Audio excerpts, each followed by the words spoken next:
ಕನ್ನಡದ ಖ್ಯಾತ ನಿರೂಪಕಿ ಅಪರ್ಣ ಅವರು ಇನ್ನಿಲ್ಲ. ಕಳೆದ ದಿನ ಅನಾರೋಗ್ಯದಿಂದ ಅಂತ ಹೇಳಿದ್ರೆ ಶ್ವಾಸಕೋಶ ಕ್ಯಾನ್ಸರ್ನಿಂದ ಬಳಲ್ತಾ ಇದ್ದಂತಹ ಅಪರ್ಣ ಅವರು ವಿಧಿವಶರಾಗಿದ್ದಾರೆ. ನನ್ನ ಜೊತೆ ಈಗ ಅವರು ಅಪರ್ಣ ಅವರ ಸಂಬಂಧಿಕರಾಗಿರುವಂತಹ ಹಿರಿಯ ರಂಗಕರ್ಮಿ ಆಗಿರುವಂತಹ ಅಂಕಲ್ ಶ್ಯಾಮ್ ಅವರಿದ್ದಾರೆ. ಒಂದಿಷ್ಟು ಮಾತಾಡೋಣ ಅಪರ್ಣ ಅವರ ಜೊತೆಗಿನ ಒಡನಾಟ, ಅವರು ಬೆಳೆದು ಬಂದ ಒಂದಿಷ್ಟು ವಿಚಾರಗಳ ಬಗ್ಗೆ. ಸರ್, ಕರ್ನಾಟಕಕ್ಕೆ ಅಪರ್ಣ ಅವರು ಚಿರಪರಿತರು. ಅವರ ಒಂದು ಭಾಷೆ, ಅವ್ರು ನಡ್ಕೊಳ್ತಾ ಇದ್ದಂಥ ರೀತಿ, ಅವ್ರು ಮಾತಾಡ್ತಾ ಇದ್ದಂತಹ ಭಾಷೆ ಎಲ್ಲರಿಂದ ಜನರ ತುಂಬ ಹತ್ರ ಆಗಿದ್ದು. ಇದೊಂದು ಆಘಾತ ಇಡೀ ಕರ್ನಾಟಕ ಸಮಾಜ. ಹೇಗೆ ಸ್ಮರಿಸ್ಕೊಳ್ತೀವಿ ಸರ್ ಅಪರ್ಣ ಅವರು? ನಿಜವಾಗ್ಲೂ ನನಗೆ ಬಹಳ ದುಃಖ ಆಗ್ತಿದೆ. ನನ್ನ ಮಗಳು ಸಮಾನ. ಯಾಕೆಂತಂದರೆ ನನಗೆ ಹತ್ತಿರದ ಸಂಬಂಧಿ ಕೂಡ ಬಂದು ಏನಂದರೆ ಕಲೆ ಮತ್ತು ಸಂಸ್ಕೃತಿ ಬಗ್ಗೆ ಬಹಳ ಆಸಕ್ತಿ ಇದ್ದಂಥ ವ್ಯಕ್ತಿ. ನಾನು ಬೇರೆ ವಿಚಾರಕ್ಕಿಂತ ನಾನು ಅವಳನ್ನ ಸ್ಮರಿಸೋದು ಯಾಕೆಂದರೆ ಕನ್ನಡ ಅನ್ನೋದು ಅಷ್ಟು ಶುದ್ಧ ಕನ್ನಡ ಅವರು ಮಾತಾಡ್ತಾ ಇದ್ದಿದ್ದು. ನಮಗೆ ಎಷ್ಟೋ ಸತಿ ನನ್ನ ರಂಗಭೂಮಿನಲ್ಲಿ ನಾವು ಉಪಯೋಗಿಸ್ತಿದ್ದ ಭಾಷೆ ಬಗ್ಗೆ ಕೆಲವು ಸತಿ ಅವ್ರನ್ನ ಸಲಹೆ ಕೇಳ್ತಾ ಇದ್ದೆ. ಈ ಥರ ಭಾಷೆ ಈಗ ಇಂಗ್ಲೀಷಲ್ಲಿ ಬರ್ತಾ ಇದೆ, ಈ ಇಂಗ್ಲೀಷನ್ನ ಕನ್ನಡಕ್ಕೆ ತರ್ಜುಮೆ ಮಾಡಿದ್ರೆ ಯಾವ ರೀತಿ ಇರುತ್ತೆ ಅನ್ನೋದನ್ನು ಭಾಳ ಸ್ಪಷ್ಟವಾಗಿ ಹೇಳ್ತಾಯಿದ್ರು.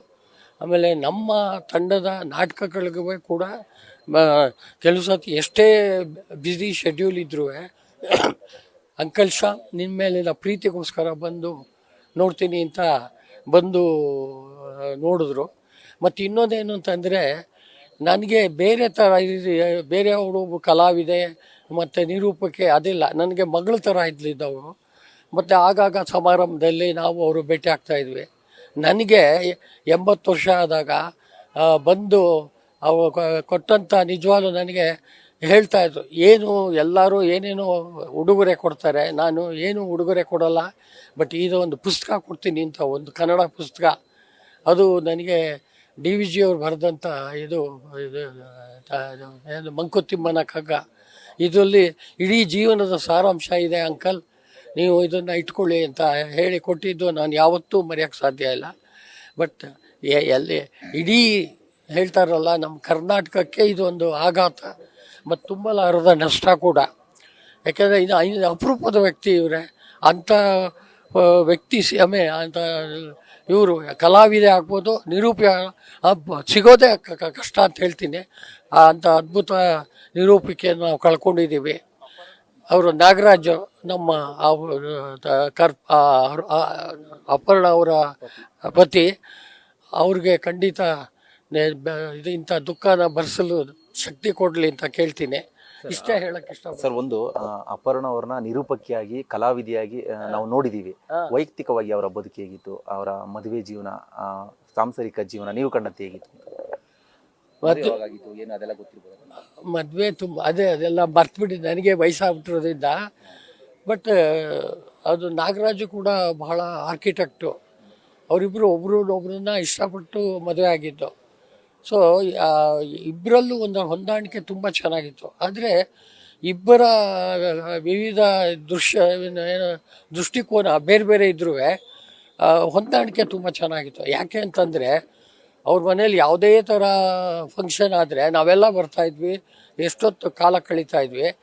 ಆ ಒಂದು ವಿಚಾರದಲ್ಲಿ ಖಂಡಿತ ಯಾವುದೇ ಥರ ಭಿನ್ನಾಭಿಪ್ರಾಯ ಆಗಲಿ ಏನೂ ಇರಲಿಲ್ಲ. ಅಪರ್ಣ ಇಬ್ಬರು ಭಾಳ ಚೆನ್ನಾಗಿದ್ದರು. ಬಟ್ ಅದೇ ನನಗೆ ಬೇಜಾರಾಗೋದು, ಅಷ್ಟು ಚೆನ್ನಾಗಿದ್ದ ಜೋಡಿ ಇವಾಗ ನಮ್ಮ ನಾಗರಾಜು ಒಂಟಿ ಆಗ್ಬಿಟ್ರು. ಬಟ್ ಅಪರ್ಣ ನಿಜವಾಗ್ಲೂ ಭಾಳ ಬೇಜಾರಾಗತ್ತೆ ಅವ್ರು ಸತ್ತಿರೋದು. ಅಷ್ಟೇ ನಾನು ಹೇಳೋಕ್ಕೆ ಇಷ್ಟಪಡ್ತೀನಿ. ಸರ್, ಇನ್ನೊಂದು ಅಂದರೆ ಅಪರ್ಣವರು ನಿರೂಪಣೆ ಮತ್ತು ಕಲಾವಿದೆ ಬೇರೆ ಯಾವುದನ್ನ ಕ್ಷೇತ್ರಗಳಲ್ಲಿ ಅವರು ಆಸಕ್ತಿ ತೊಡಸ್ಕೊಳ್ತಾ ಇದ್ದಾರೆ? ಅಂದರೆ ಈ ಥರ ನಿರೂಪಣೆ, ನಟನೆ ಮಾಡೋದು ಬಿಟ್ಟು ಬೇರೆ ಸಂದರ್ಭಗಳಲ್ಲಿ ಯಾವ ಕಡೆ ಅವರು ಒಲವು ತೋರಿಸ್ತಾ ಇದ್ರು ಅಂತ ಏನಾದರೂ ಗೊತ್ತಿದೆಯಾ ಅಂತ? ಅದೇ ಸಾಹಿತ್ಯದಲ್ಲಿ ಭಾಳ ಆಸಕ್ತಿ ಇತ್ತು. ಅವ್ರ ಮನೆಗೆ ಖ್ಯಾತ ಸಾಹಿತಿಗಳೆಲ್ಲ ಬಂದಿದ್ದಾರೆ. ಆಮೇಲೆ ಸಂಗೀತ ಜ್ಞಾನವೂ ಚೆನ್ನಾಗಿತ್ತು ಅವ್ರಿಗೆ, ಸಂಗೀತದಲ್ಲೂ ಭಾಳ ಆಸಕ್ತಿ ಇತ್ತು. ಆ ಕಾರಣಕ್ಕೆ ನೋಡಿ ಇವಾಗ ಮುದ್ದು ಕೃಷ್ಣ ಅಂತವರೆಲ್ಲ ಬಂದಿದ್ದಾರೆ. ಸಂಗೀತದಲ್ಲೂ ಭಾಳ ಆಸಕ್ತಿ ಇತ್ತು, ಎಲ್ಲ ವಿಚಾರದಲ್ಲೂ ಆಸಕ್ತಿ ಇತ್ತು, ಓದೋದ್ರಲ್ಲೂ ಭಾಳ ಆಸಕ್ತಿ ಇತ್ತು. ಮತ್ತು ಅಪಾರ ಜ್ಞಾನ ಹೊಂದಿದ್ಲು ಅವಳು, ಅಷ್ಟು ಮಾತ್ರ ಹೇಳಬಲ್ಲೆ. ಇದು ಕ್ಯಾನ್ಸರ್ ಇಂದ ಬಳಲ್ತಾ ಇದ್ರು ಅನ್ನೋ ಒಂದು ಮಾಹಿತಿ ಪತಿಯವರೇ ಕೊಟ್ಟಿರೋದು. ಇದ್ರ ಬಗ್ಗೆ ನಿಮ್ಗೆ ಏನಾದ್ರು ಮಾಹಿತಿ ಇತ್ತಾ ಅಂತ, ನಿಮ್ಗೇನ ಗೊತ್ತಿತ್ತಾ? ಇದು ಖಂಡಿತ ನನ್ನ ಫಂಕ್ಷನ್ಗೆ 80ನೇ ವರ್ಷದ ಫಂಕ್ಷನ್ ಬಂದಾಗ ಊಟದ ವಿಚಾರದಲ್ಲಿ ಇಷ್ಟೇ ಊಟ ಮಾಡೋದು, ಬೇರೆ ಊಟ ಮಾಡಲ್ಲ ಅಂದಾಗ ಯಾಕೆ ಅಂತ ಕೇಳಿದಾಗ ಅದೆಲ್ಲ ಅಷ್ಟೇ ಹೇಳಿದ್ದು. ನಾನು ನೋಡಿದಾಗಲೇ ನನಗೆ ಯಾಕೋ ಒಂಥರ ಮನಸ್ಸಿಗೆ ಕಸಿವಿಸಿ ಆಯಿತು. ಬಟ್ ಅದನ್ನು ಭಾಳ ಖುಷಿಯಾಗೆ ಬಂದು ಗಂಡ ಹೆಂಡತಿ ನನ್ನ ಫಂಕ್ಷನ್ ಅಟೆಂಡ್ ಮಾಡಿದಾಗ ಅದು ಇದೇನದೇ ನನಗೂ ಗೊತ್ತಿರಲಿಲ್ಲ. ಆಮೇಲೆ ಒಂದೊಂದು ವಿಚಾರ ಗೊತ್ತಾಯಿತು, ಅದೇ 2 ವರ್ಷದಿಂದ ಇದ್ರಲ್ಲಿ ನಡ್ತಾ ಇದ್ದಾರೆ ಅಂತ. ಬಟ್ ಯಾಕೆ ಬಂತು ಏನು ನಿಜವಾಗ್ಲೂ ಆಶ್ಚರ್ಯ, ಭಾಳ ಬೇಜಾರಾಗತ್ತೆ ಅಷ್ಟೇ. Thank you sir, thank you sir. ಇದಿಷ್ಟು ಅಂಕಲ್ ಶ್ಯಾಮ್ ಅವರ ಅಭಿಪ್ರಾಯ ಅಂತ ಹೇಳಿದ್ರೆ, ನಟಿಯಾಗಿ ನಿರೂಪಕಿಯಾಗಿ ಅಲ್ಲದೆ ವೈಯಕ್ತಿಕವಾಗಿ ಕೂಡ ಅವರು ತಮ್ಮ ಸ್ವಭಾವದಿಂದ ಎಲ್ಲರ ಮನಸ್ಸನ್ನ ಗೆದ್ದಿದ್ರು ಅಂತಾನೆ ಹೇಳ್ತಾ ಇದ್ದಾರೆ. ಇದೊಂದು ರೀತಿ ಅವ್ರನ್ನ ಕಳ್ಕೊಂಡಿದ್ದು ಆಘಾತ ಮತ್ತೆ ಒಂದೊಂದು ದುಃಖಕರ ಸಂಗತಿ ಅಂತ ಕೂಡ ಹೇಳ್ತಾ ಇರುವಂಥದ್ದು. ಕ್ಯಾಮರಾ ಪರ್ಸನ್ ಶ್ಯಾಮ್ ಜೊತೆ Bharat Krishnappa, news first. News first ನಿರ್ಭೀತಿಯಿಂದ ನಿಮ್ಮ ಪರವಾಗಿ.